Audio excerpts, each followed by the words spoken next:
Des éléments armés ont fait une descente au domicile du président du parti Sadi le lundi 4 avril 2022. Selon le parti, ces hommes lourdement armés n'ayant pas trouvé Omar Mariko sur place ont confisqué les téléphones de certains membres de la famille et les ont forcés à avoir sa position.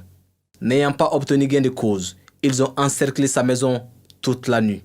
C'est après ces actions extrajudiciaires, selon le communiqué du Sadi, qu'une chasse à l'homme contre Omar Mariko a commencé. Depuis, personne n'a de ses nouvelles. Une situation qui préoccupe sa famille biologique et politique. Où se trouve Omar Mariko, c'est Assimi qui doit nous le dire. On est préoccupés. Nous, au niveau du parti Sadi, nous sommes préoccupés. Nous sommes sérieusement préoccupés de la situation. Est-ce qu'ils n'ont pas en train de nous divertir pour dire qu'il est en France, il est en Côte d'Ivoire, il est en Mauritanie, il est ici, il est cela. Mais personne ne le voit en France. Personne ne le voit en Mauritanie. Personne ne le voit en Niger. Personne ne le voit à Bamako.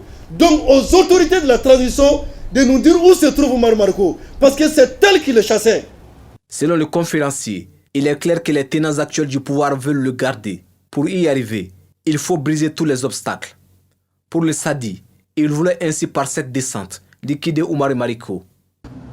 Un moyen pour justifier une chasse à l'homme et liquider à défaut de physiquement, politiquement l'homme du peuple. Pour convoquer le président d'un parti politique, a-t-on besoin d'envoyer un escadron d'hommes armés avec une ambulance? Une simple convocation n'était-elle pas suffisante? Si oui, quelle était l'intention réelle de ceux qui ont envoyé cet escadron d'hommes armés chez Omar Mariko?